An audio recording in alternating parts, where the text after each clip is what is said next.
Now we're going to get down to the nitty-gritty of what Indians are all about. I still say we Indian people are believers in the truth.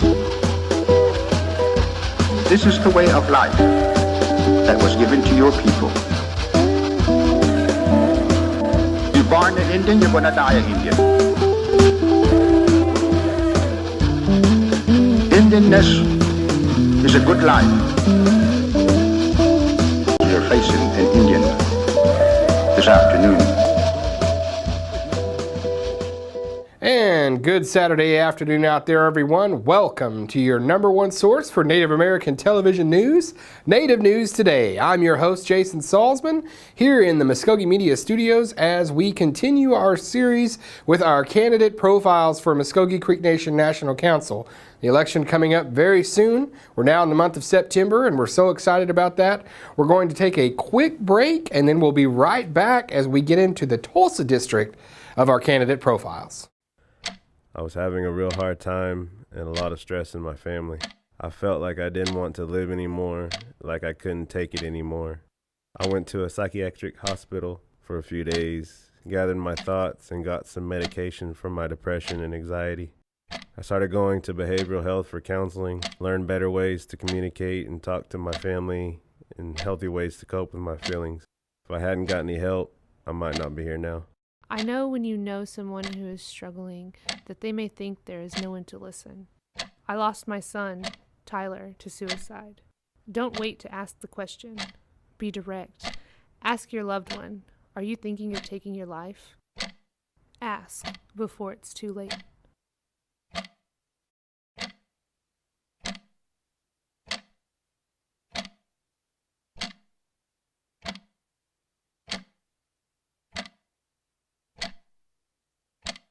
And welcome back to the show. And with the primary election for the National Council candidates coming up on September 16th, we continue our series with our candidate profiles as they answer questions pertinent submitted from citizens of the Muskogee Creek Nation.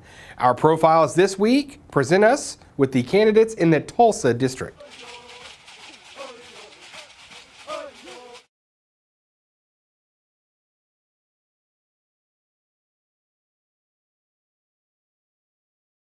It's getting to where I think this is a good question for the people. It's really not up to the politicians. If you'd like to know how I personally feel about this, I think that it's bordering on excluding a tremendous amount of people from seeking public office. So I'd be interested in the discussion of it. Personally, I'm in favor of looking at it very closely and making the changes that are appropriate.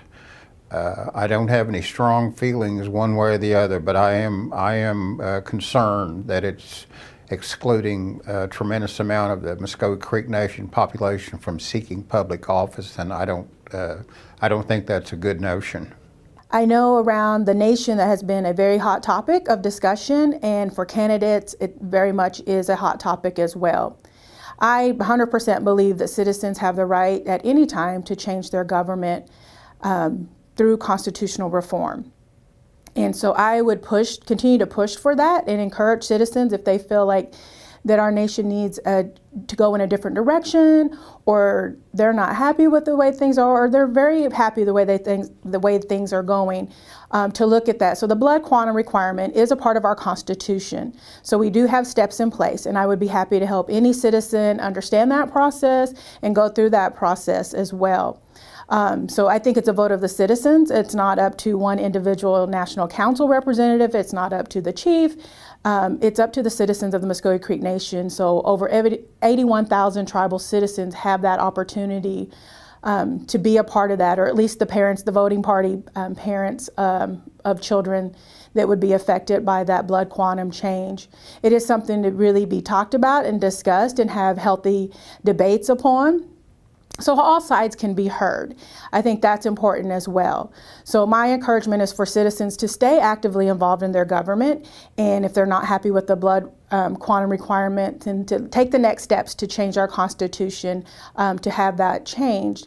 And again, position on that would be to help citizens go through that process and understand that process in order to make a constitutional amendment. The MCN, Muskogee Creek Nation, should look at all the cost benefits to reducing the blood quantum that's currently required to hold public office. There's a lot of citizens that have concerns about the blood quantum required to hold public office, and with good cause. The way the ancestors and the ones who developed that requirement had to have a good reason that they wanted to keep the blood quantum at what it is.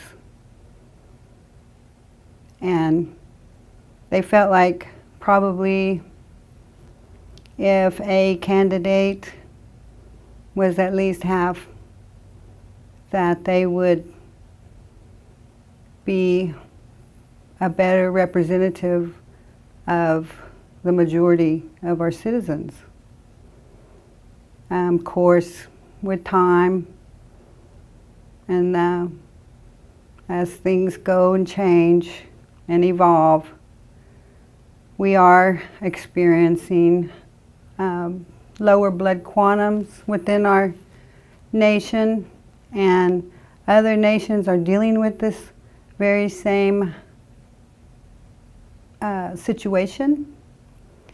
So I think it's a major issue that we are dealing with, and when we want to look at our citizens that will be representing us and representing their constituents in public office.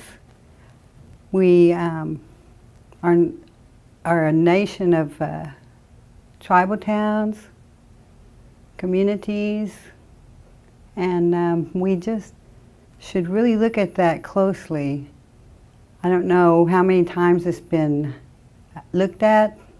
I know currently it's an issue, and like I said, I know many citizens have many concerns, and I think it does need to be looked at. I feel like, and I probably shouldn't have a feeling kind of answer, but I'm pretty satisfied with what it is now for holding public office. But we do need to study the situation too of like our demographics of our citizens and see what age group are we the most for our citizens that fall into which age group, and then what would their makeup be? What are their blood quantums? And I do believe that this is a serious question that will have to be dealt with, and soon. In my opinion, at this point in time, I would have to say no. My reasoning for that is the numbers still, in my opinion, speak for themselves. There are approximately 22,580 citizens, enrolled citizens, that are a quarter or more, and of those 22,500 plus, 20,000 approximately are 18 years of age and older. So therefore you still have at least 25% of the citizens that are enrolled at this point in time that are eligible to hold a public office.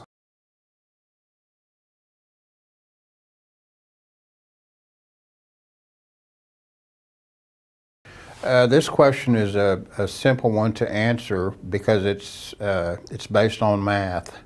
We simply have too many people to do per capita. We don't make enough money to do that. We make barely enough money, as I understand it, to fund the programs that we have going. And I think I'll use the clinics as an example.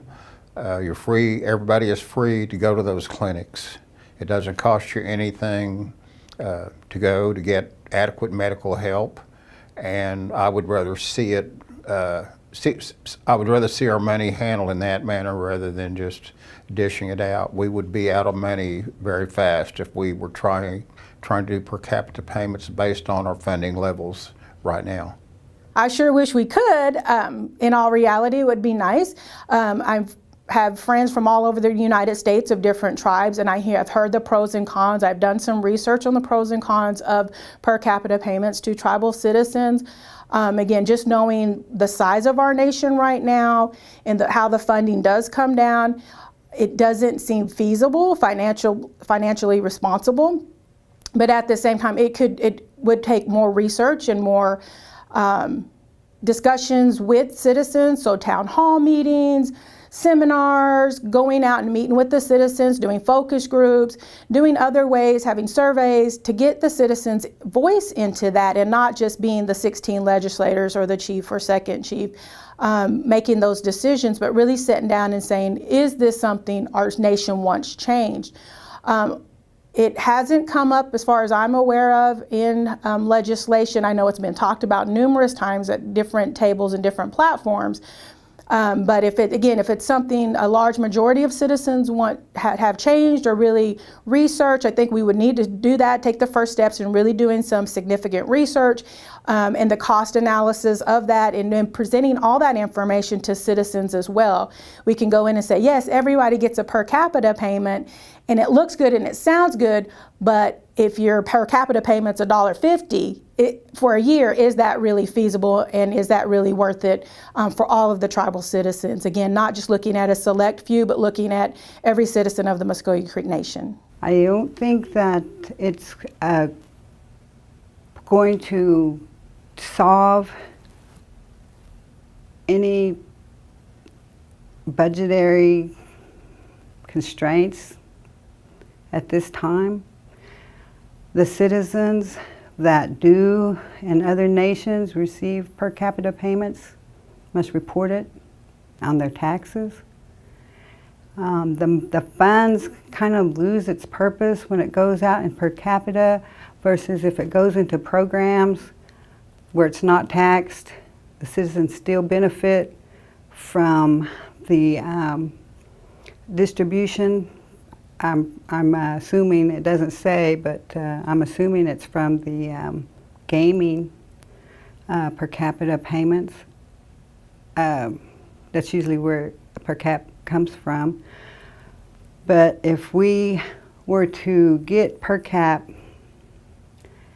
and then there's so many of us, we'd have to really look at that formula to see if we're giving out per cap, and then that's taxable income for the individuals, then versus the same amount of money going into programs that will benefit a large group of people also.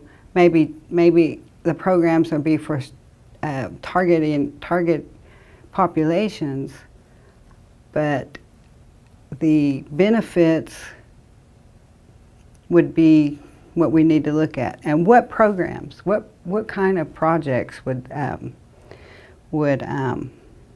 these per capita distributions go for, and what kind of economic development for the citizens? It's almost like as if you're taking money from here to give to there, but yet we're not exactly explaining if you were to fund economic development, what kind of economic development, and for who, and where. We cover a vast amount of land, and each region, each area of our jurisdiction, north, south, east, and west, have different types of needs, different types of makeup in the region. So there would have to be a lot of explanation for the citizens to understand that if we funded programs or economic development projects versus just giving the money to the citizens. Again, it's the cost-benefit analysis that you would have to look at. I can see the positive, the citizens would have the funds, they could do with maybe their own economic development or benefit their family and their community. But again, it would be a more specific variables I would have to look at to decide whether or not per cap should go out. And we also need to look at other nations that do per cap versus how their budgets hold up to operations for tribal governments and what kind of economic development they may be able to do for their citizens. It just wouldn't have to have a little more study on it. Thank you. At this point in time, I would say, my opinion is no, the nation should not. We have over 82,000, I believe we're even getting close to 83,000 citizens. And as a per cap payment, it would only be possibly, $100 per each citizen, if that, maybe less. Again, we as a nation, I believe, put plenty of money into our citizens through our programs. We put more and more each year, even each quarter, into our programs to make sure our citizens are taken care of through education, do the best we can through housing, employment, social service programs, elderly nutrition, to our youth. So the nation is very diverse in the monies that we do have coming in and putting that back into the nation and into our citizens. So at this point in time, I do not believe that a per cap payment would be something that would benefit our citizens or the nation.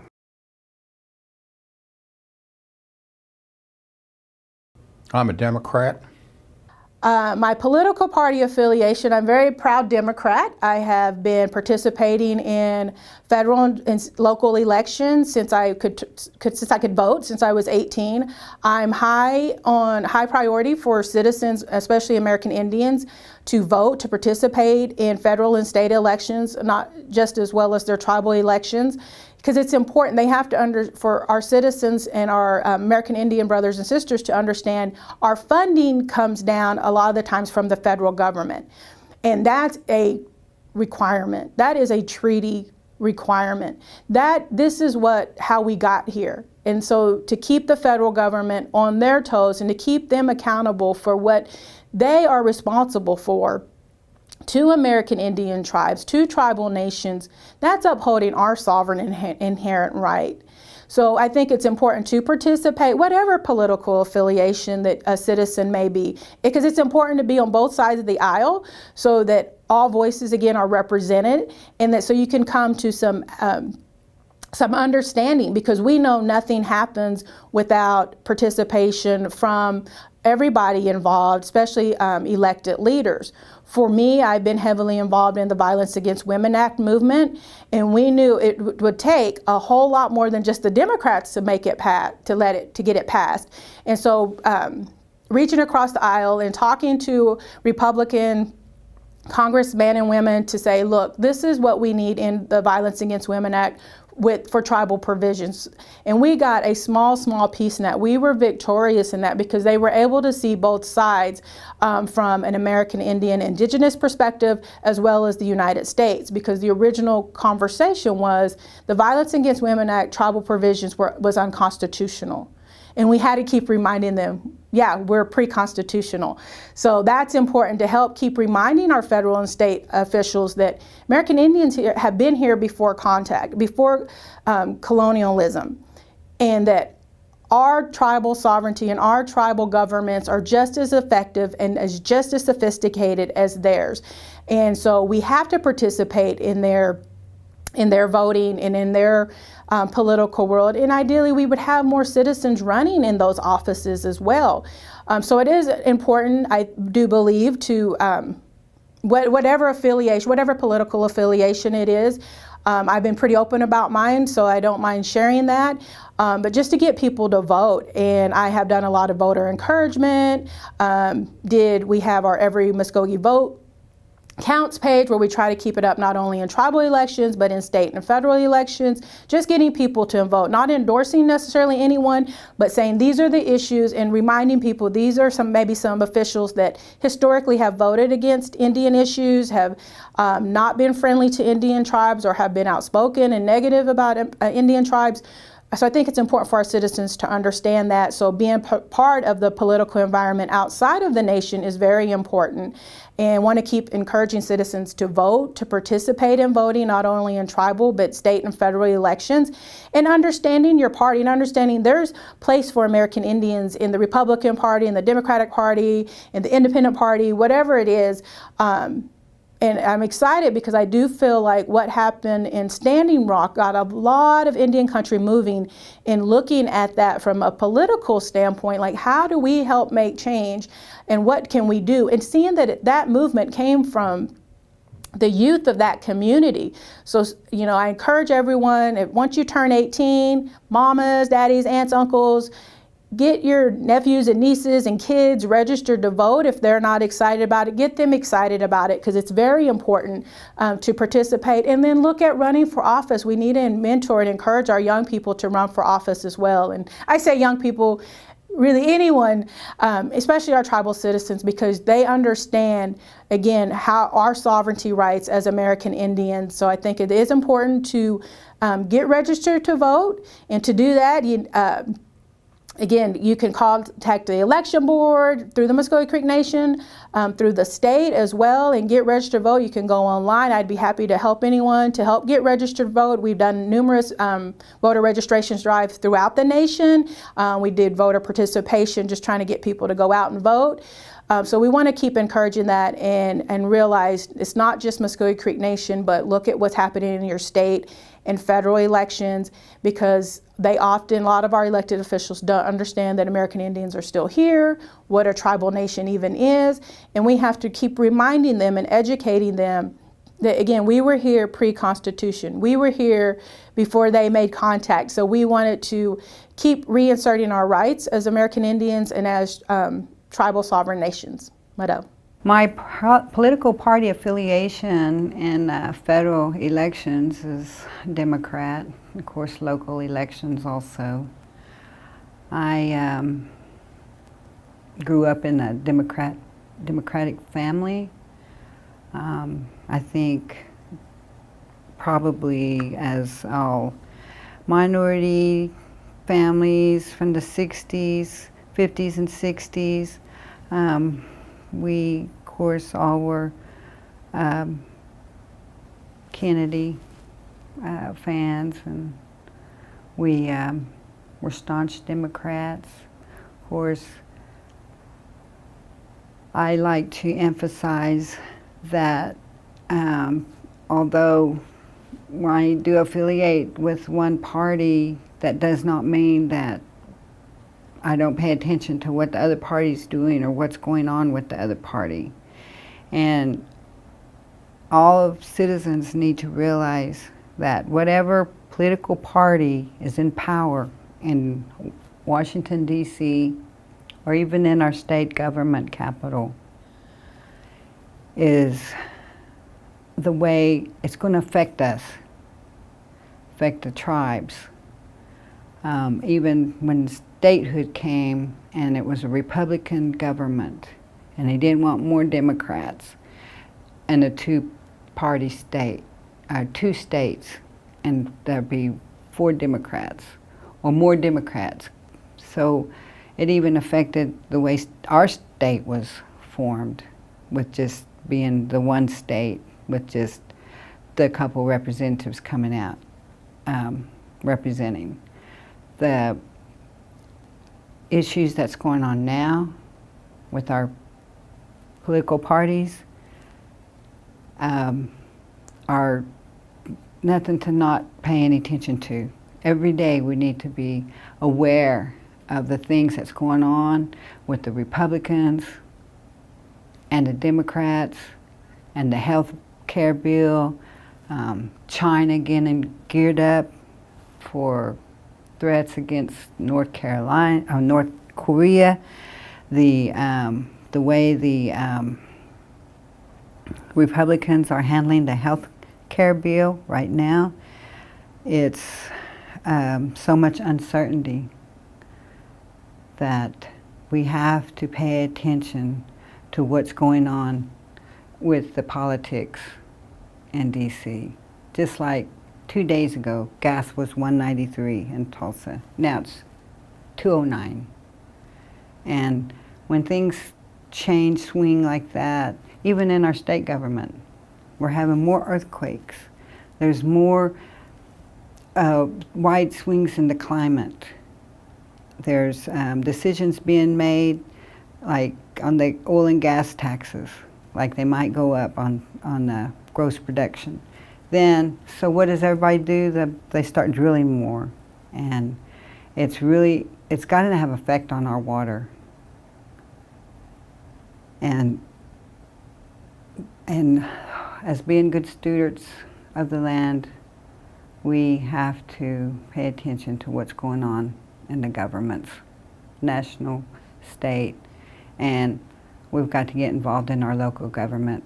And knowing that Oklahoma is a red state, who's in control with the city. We've got to start working closer with our city, with our state in Oklahoma. So that is a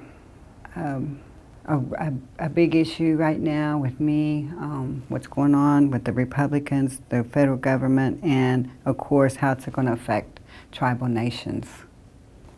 And it's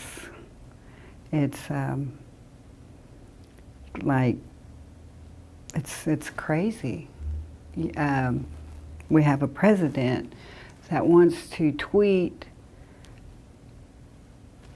and communicate through tweeting, and we've never had that, but I guess it's a sign of the times, and we have to pay attention in social media and using that to watch our electors and how our elections go, and with the other non-indigenous populations and its effect on the indigenous populations. Thank you. I'm Republican. And that'll wrap us up for this week. And I definitely want to share with you folks out there that due to time constraints and the number of candidates in the Tulsa district, we did have to condense some of that down for TV time. You can catch the entirety of the candidate profiles from the Tulsa district on our YouTube channel. So go to YouTube, type in Native News Today, take you right to our page, subscribe, you can see all the videos there. Keep visiting MuskogeeMedia.com. We all will have you updated as we get closer and closer to the election. We'll see you next time.